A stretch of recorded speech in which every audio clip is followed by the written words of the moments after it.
name is Dustin, Herron, and I'm here to inform you that in less than 9 minutes, you guys are going to be well equipped to talk about, write about, understand, and explain my designated communications theory. You see, I am persuaded, no, I am indoctrinated that I have come to find and understand the meaning and the life of what makes my theory live and breathe.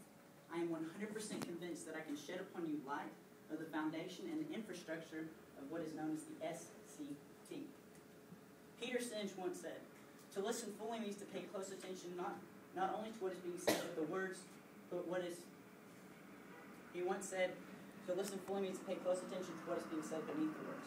Not only to listen to the music, but to the very essence of the person speaking. In that case, that's me. You listen not only to what someone knows, but to what he or she is. And what I am is qualified to talk about Woman Symbolic Convergence theory." So prepare with me as we dive into the SCT. Here's what we're going to do. We're going to start out narrow and learn about the founder of the Symbolic Convergence theory. Then we're going to get a little more broad and in more detail about what the theory actually is and how it affects you in modern examples. Dr. Ernest or Ernie Borman was born in 1925 and he recently passed away in 2008. He graduated from the University of South Dakota in 1949 and he taught at the following universities: South Dakota, Eastern Illinois, Florida State, and then he died still teaching at the University of Minnesota. Most importantly to me, he introduced the SCT or Symbolic Convergence theory during 1972. Now, let's get deeper. Symbolic Convergence theory, what it actually is, according to John and Shields, is a general communication theory that explains how people collectively build a common symbolic consciousness that provides meaning, emotion, and motive for action. According to Griffin, it occurs when group members spontaneously create fantasy chains that explain an energized, unified response to common themes. Now, what does this really mean? I'll tell you what it means. In layman's terms, this is the meeting of the minds. This is when a group finds a common fantasy idea among it. A fantasy idea could be a common thought, a common idea, or a common emotion that you may share with a particular individual or a group of individuals. This theory occurs when bonds are built through a communication connection.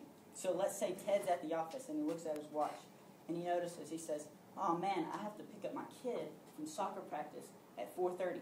Well, if Tina across the room hears what he says and says, "Oh, that reminds me, I have to pick up my girl Julia from ballet recital at 6:30. They just made a connection. They just made an emotional bond that puts them on a deeper level of understanding than everybody else probably in the office. This is the SCT. There are 3 different stages of the symbolic communications theory. The first stage is the creation. It's noticing a recurring pattern. Let's say that you're doing a group project and you want to know what you're going to do your presentation over. Well, you guys keep firing off these different random fantasies or topics or ideas that you want to do your presentation over. Well, when you start noticing a chain of fantasies that start surfacing more than all the other ideas, the first stage of the symbolic convergence theory is taking place. The second stage occurs, it's called consciousness raising. It's noticing a pattern. It's noticing the connection of fantasies. It's connecting the dots. You say, well, this fantasy and this fantasy, if we look at it from this larger rhetorical vision, we can take this larger rhetorical vision and cover both of these fantasies at the same time. The deepest part of this convergence theory is the third part. It's called consciousness sustaining. It's understanding why the rhetorical vision is opening up.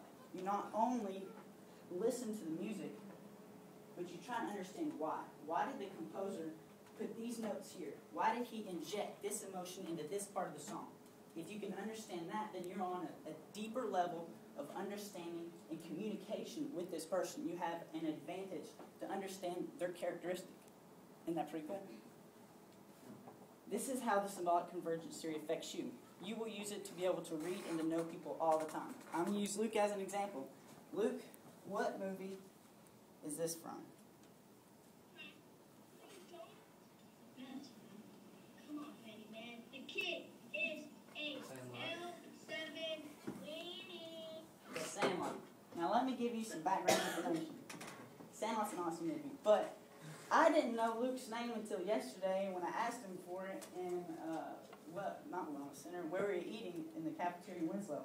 I didn't know his name. I've never had an in-depth conversation with Luke However, I knew without a shadow of a doubt that he would know what that quote was, because I have heard and have analyzed the comments that he's made during class, and I can project, I can perceive, I can create the characteristics and the type of person that he is, and I can even infiltrate that into knowing what kind of movies he's watched. That's the SCT. You use this theory with your friends all the time, especially if you have inside jokes. If you have a key word or a key phrase that you and your friends within your group use, and it means it's something different from the rest of society, then that means that you have a deeper level of connection and an advantage to communicate effectively with them opposed to everybody else. You are at an advantage.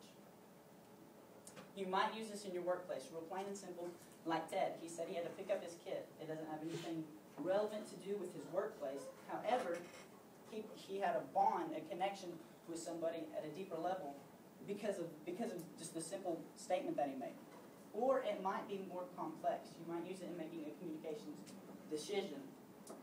And John F. Stone was hired by a university to find out how to communicate effectively that this particular university was better to go and enroll to pursue your master's degree at this particular university. He was paid to find a theory, and according to him, the symbolic convergence theory was the best way to find out what type of rhetorical vision would attract people to come to this particular university instead of other universities. So in conclusion and reviewing what we've learned, the symbolic convergence theory was created in 1972 by Dr. Herron. This theory has 3 stages: the creation, the consciousness raising, and the consciousness sustaining. Plain and simply, you use this theory every day, especially in small group work. So let's go back to the group presentation example. Let's say Amanda, and Adam, and Robin are all 3 in a group, and they're trying to figure out what they want to do it on. Amanda says, let's do it over dogs. Adam says, let's do it over the zoo. Robin says, let's do it over the medical field. Well, how can you guys analyze these 3 different fantasies? How about you step back and see if you can find a larger rhetorical vision that infuses these 3 fantasies into one idea? So how about you guys do it over a veterinarian's practices or an animal clinic? If this larger rhetorical vision captivates the smaller 3 fantasies, then we have a meeting of